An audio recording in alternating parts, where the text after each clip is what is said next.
मैं हूं डॉक्टर पारस सिंघल।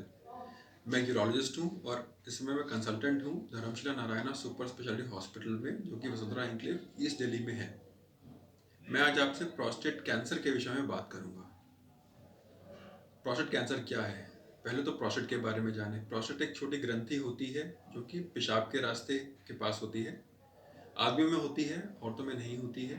ये आदमियों के रिप्रोडक्टिव ऑर्गन, रिप्रोडक्टिव सिस्टम का एक पार्ट है। नॉर्मली ये आदमियों में उम्र के साथ बढ़ती है। करीब 50% आदमियों में उम्र के साथ साइज में बढ़ती है और इनमें से कुछ में इस बढ़ने का कारण होता है प्रोस्टेट में कैंसर हो जाना। तो कैसे जानें कि प्रोस्टेट कैंसर किसको हो सकता है? नॉर्मली प्रोस्टेट कैंसर का कोई स्पेसिफिक रिस्क फैक्टर नहीं है, बट हाँ, जिनके फैमिली में प्रोस्टेट कैंसर की स्ट्रांग हिस्ट्री है, अर्थात जिनके फादर को, चाचा को, भाइयों को, किसी को अगर कैंसर की शिकायत है, प्रोस्टेट कैंसर शिकायत है, तो उनमें कैंसर होने की संभावना ज़्यादा होती है।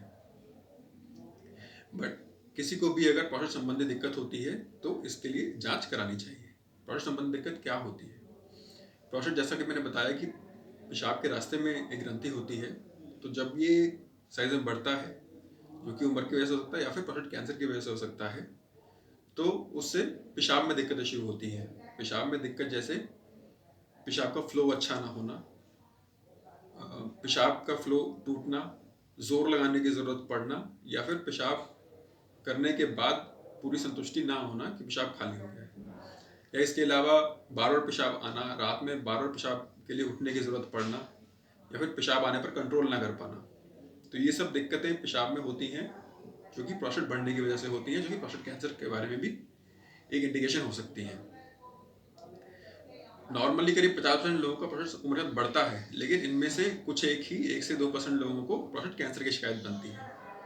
पर कुछ लोग ऐसे भी होते हैं जिनमें पेशाब में कोई दिक्कत नहीं होती है, लेकिन फिर भी उन्हें प्रोस्टेट कैंसर बन सकता है। तो ऐसे को कैसे पकड़ा जाए? इसके लिए रिकमेंडेड है कि 55 साल की उम्र के बाद आप जो भी हेल्थ चेकअप कराएं, उसमें पीएसए का टेस्ट साथ में कराएं। नॉर्मली आजकल सब हेल्थ चेकअप पैकेजेस में पीएसए का टेस्ट इंक्लूड होता है। पीएसए एक ऐसा रसायन है जो प्रोस्टेट से निकलता है और कैंसर होने पे ये ब्लड में ज़्यादा मात्रा में पाया जाता है। तो पीएसए करके हम ये ऐसे उन लोगों को पकड़ सकते हैं जो एट रिस्क हैं प्रोस्टेट कैंसर होने के। सभी प्रोस्टेट कैंसर केसेस में, मोस्टली प्रोस्टेट कैंसर केसेस में पीएसए बढ़ता है, बट अगर आपका पीएसए बढ़ा हुआ आता है, इसका मतलब ये नहीं कि प्रोस्टेट कैंसर ही हो। पीएसए और भी बीमारी में बढ़ सकता है।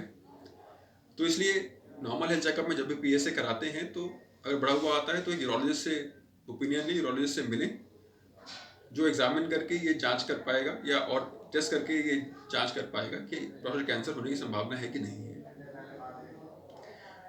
प्रोस्टेट कैंसर अगर मान लो किसी को पकड़ा जाए तो उसके लिए क्या करना है, क्या ट्रीटमेंट ऑप्शंस हैं उसके लिए? तो पहले तो प्रोस्टेट कैंसर को पकड़ने के लिए कुछ एक जांचें रहती हैं। पीएसए से अंदाज़ा होता है हमें कि संभावना है कि नहीं है। उसके बाद और जांचें जैसे कि एमआरआई हो या फिर पेट स्कैन होता है और प्रोस्टेट बायोप्सी होता है। इससे हम कंफर्म करते हैं कि प्रोस्टेट कैंसर है कि नहीं है, और प्रोस्टेट कैंसर अगर है तो उसका स्टेज और ग्रेड क्या है। स्टेज अर्थात प्रोस्टेट कैंसर कितना शरीर में अभी फैला हुआ है, ग्रेड अर्थात कि प्रोस्टेट कैंसर कितना खतरनाक है। तो इन सब मापदंडों के बाद हम प्रोस्टेट कैंसर ट्रीटमेंट करते हैं।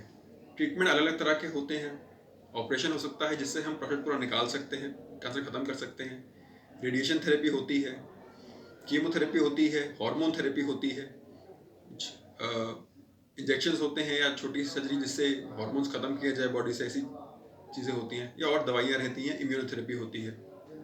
तो ये सब का ट्रीटमेंट प्रॉपर इवैल्यूएशन के बाद, जो रिक्वायर्ड टेस्ट है उन्हें करने के बाद, ये आपका यूरोलॉजिस्ट या फिर ट्रीटिंग ऑन्कोलॉजिस्ट डिसाइड करता है।